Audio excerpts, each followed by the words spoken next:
Guys, hello, kumusta na kayo dyan guys? Alam nyo guys, paglabas ko dito sa pinto namin, may nakita ko guys. May ahas. Ito guys, ayan, kita nyo yung buntot. Ayan guys, ahas. Ayan ang ahas. Ang katawan niya guys, andito sa loob ng payong. Ayan ang payong guys. Binidyohan ko muna bago ko yariin. Ayan. Hindi ako pwedeng gumalaw kasi baka makatakas. Kita nyo guys, mataas kasi.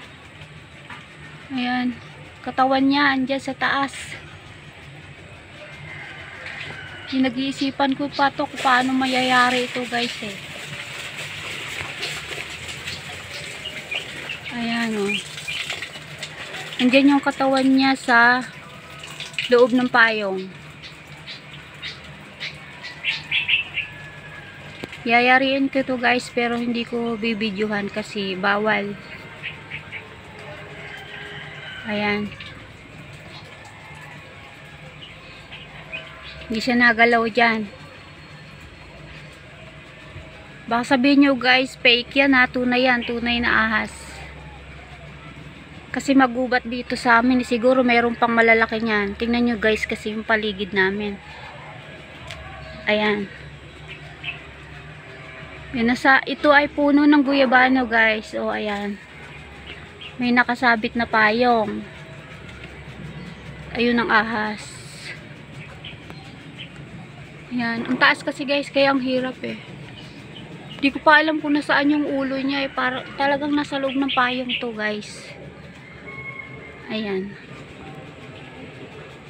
Hanggang dito muna guys. At akin munang yayariin tong ahas na to.